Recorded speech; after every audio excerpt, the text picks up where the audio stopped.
oui, François-Xavier, le marché des voitures d'occasion décolle en France. Il se développe beaucoup plus vite que celui des voitures neuves. Oui, rien à voir. Franchement, il n'y a pas photo. Regardez les chiffres. Il s'est vendu en France l'an dernier 8 millions de voitures. Mais regardez maintenant dans le détail. L'occasion, c'est 5,8 millions de véhicules, plus 2,8%, alors que pour le neuf, c'est seulement 2,2 millions, plus 1,9%. Vous voyez, il n'y a pas photo. Et quand on regarde encore plus dans le détail, plus de la moitié du marché des voitures neuves, ce sont des ventes aux professionnels, aux loueurs, etc. Et les ventes de voitures neuves pour les particuliers, c'est 5,7% de baisse. C'est une très forte baisse. Alors comment on l'explique? Les voitures neuves ne plaisent plus aux Français? Ah ben non, elles sont très bien, les voitures neuves. Elles sont parfaites, qu'elles soient françaises ou étrangères.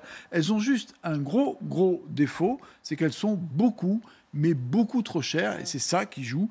Regardez, c'est le journal L'Argus qui fait le calcul chaque année. En moins de 10 ans, le prix d'une voiture neuve est passé de 19 000 € à 26 000 € en moyenne. C'est énorme. Il faut dire qu'en 10 ans, tout a changé. Les voitures sont bourrées d'électronique. Vous avez les GPS, les aides à la conduite. Une voiture qui se gare toute seule, c'est devenu courant. Sauf que toutes ces innovations, les constructeurs les font payer très cher.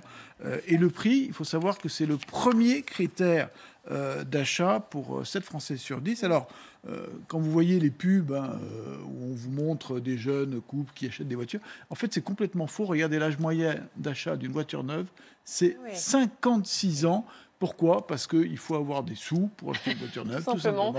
Et donc les gens se préfèrent acheter l'occasion. La grande masse des Français préfèrent l'occasion. Bon, on parle beaucoup aussi des voitures vertes, l'électrique, l'hybride. Est-ce que ça, c'est pas en train de changer un peu le marché quand même? Alors oui, mais c'est long. Dieu que c'est long. alors, il faut se méfier des chiffres d'ailleurs à ce sujet. Regardez, en janvier, la part de marché des voitures électriques a explosé, 8,2%. Contre 2% en moyenne. Alors, est-ce que ça veut dire que Greta Thunberg a convaincu tout le monde d'acheter des voitures électriques? Pas du tout. En fait, ce sont des chiffres qui sont gonflés. Les constructeurs ont massivement reporté sur janvier des achats de voitures électriques qui avaient été faits en fin d'année. Pourquoi? Pour augmenter leur quota de CO2, vous savez, faire en sorte que les baisses d'émissions de CO2 soient plus fortes que la réalité.